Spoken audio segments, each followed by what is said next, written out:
Hello guys, welcome to my YouTube channel story with Kavita में आपका स्वागत है। आज मैं कहानी लेके आई हूँ बहू और बेटी समान, पारिवारिक सास बहू की कहानी। माँ, मैं बहुत थक गई हूँ घर संभालते संभालते। यहाँ मेरी थकान किसी को नज़र नहीं आती। कुछ दिन आराम करना चाहती हूँ। सोच रही हूँ कुछ दिनों के लिए अपने मायके आ जाऊँ। आते हुए अपने बच्चों को भी साथ ले आऊँगी। वे वहीं से स्कूल चले जाएंगे। आखिर एक ही शहर में ससुराल और मायका होने का कुछ तो फ़ायदा मिले। नम्रता ने फ़ोन पर अपनी माँ से कहा। पार्वती जी ने दूसरी तरफ से कहा, हाँ बेटा, जब तेरी इच्छा हो आ जाना। आखिर ये तेरा भी तो घर है। ठीक है माँ, तो मैं कल ही आ जाऊंगी। पार्वती खुश हो बोली, हाँ बेटा, कल आ जाओ, मैं तुम्हारा इंतज़ार करूंगी। अभी मैं फ़ोन रखती हूँ, मुझे मंदिर भी जाना है। पार्वती ने फ़ोन रख दिया और सीधे किचन में गई। किचन में खाना बना रही बहू से बोली, अरे अनुपमा, सुनो, कल तुम्हारी ननद आ रही है। आज बाजार जाकर फल सब्जी और मिठाइयाँ लेकर आना। बेचारी मेरी बेटी ससुराल में नौकरों की तरह काम करती है और उस पर कोई ध्यान ही नहीं देता। यहाँ आएगी, कुछ दिन रहेगी तो उसका मन और तबीयत अच्छे रहेंगे। सास के मुंह से ऐसी बातें सुनकर अनुपमा का चेहरा उतर गया। वह मन ही मन सोचने लगी, काश आपको मेरी थकावट भी नज़र आती। मैं भी दिन रात झाड़ू पोछा, बर्तन, खाना बनाना, मार्केट जाना और हर वह काम करती हूँ जिससे हमारे परिवार वालों को कोई दिक्कत ना हो। काश आप मुझ पर भी ध्यान दे पाती। आपकी बेटी तो जब मन में आता है तब यहाँ आ जाती है, लेकिन मैं साल में एक बार ही अपनी माँ के पास जाती हूँ, तब भी आपको प्रॉब्लम होती है। मैं भी इंसान हूँ, मेरा भी मन है। मुझे भी लगता है अपने माँ के पास जाकर थोड़ा आराम करूँ, सुख दुख की दो चार बातें करूं, अपना मन हल्का करूं। भगवान, अब तुम ही कुछ करो ताकि मेरी सास की आंखें खुले और उसे मेरी थकावट भी नज़र आए। शाम तक भगवान ने जैसे अनुपमा की सुन ली और उसकी ननद का फ़ोन आया। ननद ने अपनी माँ से कहा कि उसकी सास ने उसे मायके आने के लिए मना कर दिया है, इसलिए इस बार वो नहीं आ सकती। पार्वती जी बोली, ऐसे कैसे मना कर दिया? पहले तो कभी वह तुम्हें आने के लिए नहीं रोकती थी, इस बार भला क्या हो गया? लाओ मेरी बात कराओ उनसे, मैं समझाती हूँ। नम्रता ने फ़ोन अपनी सास के पास दिया। पार्वती जी ने कहा, नमस्कार समधन जी, आपसे कुछ कहना था। समधन जी ने कहा, कहिए। दरअसल नम्रता कल त्यौहार है, इसलिए अपने मायके आना चाहती है। अगर आप उसे भेज दे तो अच्छा रहेगा। नम्रता की सास ने कहा, देखिए समधन जी, आपकी बेटी मायके जाकर रहे, इस बात के लिए हमने उसे कभी नहीं रोका और इस बात से हमें कोई प्रॉब्लम है भी नहीं। कुछ दिनों पहले मैं अपने रिश्तेदार के शादी में गई थी। वहाँ आपकी बहू अनुपमा की माताजी से मिलने का मौका मिला।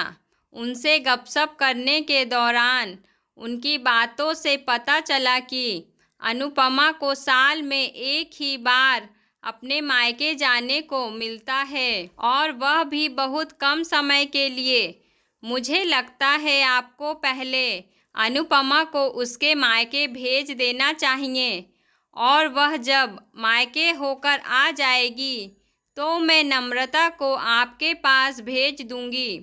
एक बहुत ज़रूरी बात जो मुझे लगता है आपको समझ लेनी चाहिए कि आपको अपनी बहू को भी बेटी की तरह या बेटी से भी ज़्यादा प्यार देना चाहिए। उसे भी मायके जाने की इच्छा होती होगी। हो सकता है नम्रता के वहाँ आने से उसकी आवभगत करने के लिए आप उसे उसके मायके नहीं भेजती होंगी। या फिर वह आपसे कुछ कहने से अभी डरती हो। अगर आप उसको घर में ही कैद रखेंगी तो एक दिन ऐसा आएगा जब वह आपके खिलाफ बोलने लगेगी, फिर वह आपकी सुनेगी भी नहीं और जब चाहे तब अपने मायके जाएगी। ऐसी परिस्थिति आए इससे अच्छा है कि आप ही कुछ बदलाव अमल में ले आएं, जिससे आपका रिश्ता और रिश्ते की मिठास खराब ना हो। पार्वती को अपने समधन के हर एक शब्द में सच्चाई नजर आई। उन्हें महसूस हुआ कि उन्होंने अपनी बेटी के प्यार में अंधे होकर कभी भी अपनी बहू के मन का विचार नहीं किया। उन्होंने हमेशा ही अपनी बेटी को अपने बहू से ऊपर रखा। दूसरी तरफ नम्रता भी अपनी भाभी के बारे में हो रही इस बातचीत को सुन रही थी।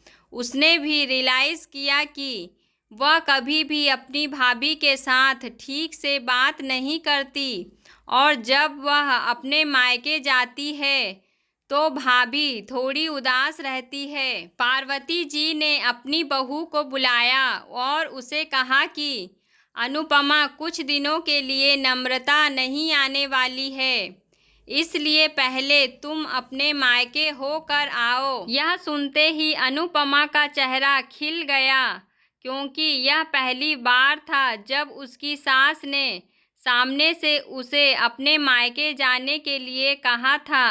अगले दिन अनुपमा अपने मायके गई और इस बार 1-2 दिन नहीं, पूरे हफ्ते भर रह कर आई।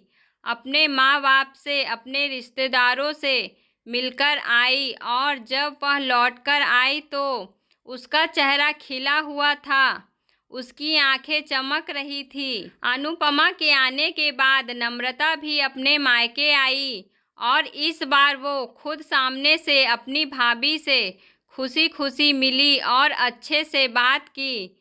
नम्रता ने अपनी माँ से बात करके उन्हें भी अच्छे से समझने में मदद की कि वह कहीं ना कहीं अनुपमा के साथ गलत व्यवहार कर रहे थे। दूसरी तरफ अनुपमा अपने ससुराल वालों के बदले रवैया से बहुत खुश थी। अब वह खुशी खुशी सबका ध्यान रखती और हर काम प्यार से करती। वह ध्यान रखती कि कोई भी ऐसी बात या काम न करे जिससे घर में तनाव का माहौल पैदा हो। पार्वती जी अपनी बहू को खुद ही समय समय पर मायके भेज दिया करती। एक छोटे से बदलाव ने सास बहू और भाभी ननद के बीच की कड़वाहट को दूर कर दिया और रिश्तों को और भी ज़्यादा मीठा और मजबूत कर दिया। तो गाइस, आपको ये कहानी कैसी लगी? यदि अच्छी लगी हो तो मेरे चैनल को लाइक शेयर सब्सक्राइब करना ना भूलें। बेल आइकन की घंटी को प्रेस कर दे। तो मिलते हैं दूसरी वीडियो में दूसरी कहानी के साथ। धन्यवाद।